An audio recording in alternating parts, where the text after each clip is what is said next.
clip. Oh, yeah, here.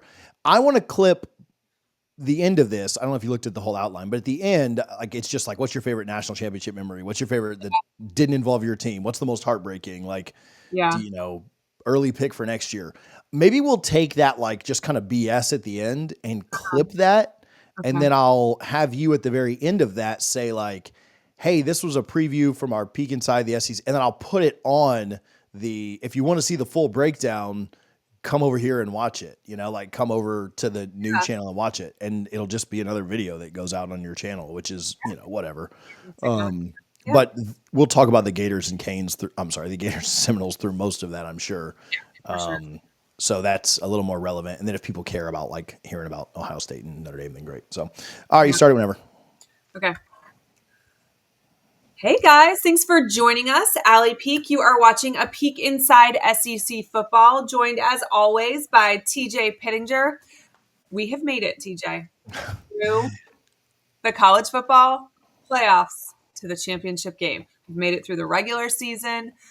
This is the very first one. We are this close to crowning a national champion. Did you think at the beginning of the season that there was any chance it was going to be Ohio State Notre Dame in the national title? Maybe 50%. Like, Ohio State doesn't surprise me at all, right? But certainly not Notre Dame. Expensive roster in college football does not surprise you that buying your roster works. Yeah, no, now I'm surprised after the Michigan Ohio game. State fans are going to just berate me in the comments. I'm totally teasing. What actually worked was hiring an offensive coordinator. Please pass that message on to William Napier. Here's one for you. You've seen the playoff now, and we'll pick this game. We'll talk about this game in a minute. But do you like this? Like, I've heard people on both sides of this. And so here's the two arguments. One, the regular season didn't really matter very much. Like, Ohio State didn't have an objectively great regular season, but we are crowning a more true champion, is what people are saying. Kind of like the NFL playoffs, kind of like the NBA. You are probably going to get the best team. And if Notre Dame wins this too, credit to them. They took down Georgia. They took down a really good Penn State team. They took down Ohio State. So it's not just Ohio State's side, but you are crowning maybe a more true champion this way.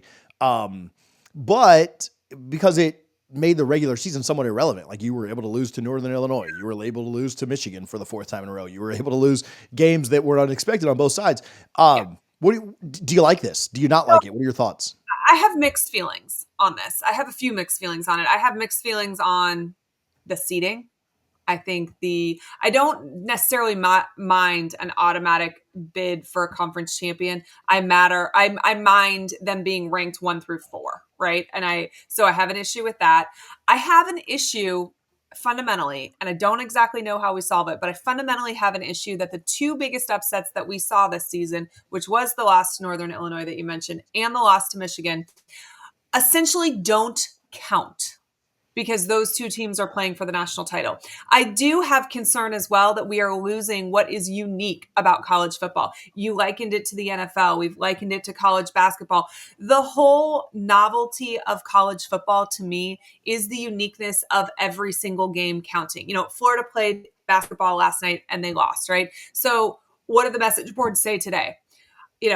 Sucks that we lost, but we were never going to go undefeated during the regular season, so it doesn't really matter. We will have enough quality wins. We will probably be at least an Elite 8 team, so or better.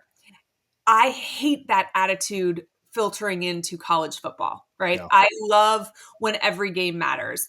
And, it didn't, I don't think it totally washed away the regular season. I do feel like the regular season still counts, but it doesn't count as much as it did. And I don't love the human element of it. I don't love that one week we can use one set of facts to decide our rankings and another week we use another set of facts. Like, don't love that.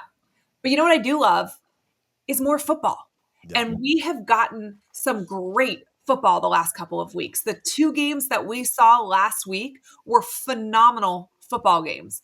And even, the blowouts that we saw first round, right? Which, to be fair, we saw those in a 4-team playoff a lot of the time as well. So, it's not a knock on the 12 team that we had some blowouts, but we did. And part of that was also the uneven seating that took place. But we still saw some really good football from one side. in those games. And so I'm always a proponent of more football. I did feel like I would love to see the stats on this. So maybe this is wrong. Maybe this is just my feeling, but I did feel like we saw slightly less bowl opt-outs this year than we did the prior year. And maybe that's not true. Maybe that's just the way that I feel about my team. And so I'm, using that to paint college football in a wide brush. But it did in general feel like there were less opt-outs. And I think anything we can do to help those opt-outs is good. And listen, I never blame a kid for opting out. I wouldn't want to risk money and be injured, but I do feel like that should be part of your NIL contract. That should be part of your scholarship agreement. You play the whole season, not the games you want to within the season. And whatever we have to do to make that bowl game matter, I think is important. So essentially the jury's still out for me, right? Like there's a lot of individual things I can point to that I don't love, but I do love more football. Yeah. A couple of thoughts there. One on the losses. And I don't even really take, like when you say that, I don't even take that as a shot at, Ohio State or Notre Dame for losing big games because Oregon struggled early in the year with like Wyoming or somebody. Like if Oregon had lost a really big game early, like they still would have been in two. So it's not just on them, right? No, like it's not. Clemson, so it's just losses. The counter to that is, and I don't know that I'm fully on board with this, but what people will say is more games mattered later in the year for more teams. Yeah. Right? And so maybe it's not apples to apples, right? Like it is a little bit different when you talk about meaning, but I do think games mattered later. Like the Clemson South Carolina game, I think both those teams thought like, hey, if we win this game, and LSU out of the playoffs. Yeah. So I think that matters. Also, you talked about the bowl games. Just by virtue of having your top 12 teams in, like you think about where the guys are drafted from. I know Alabama didn't make it. I know Miami did.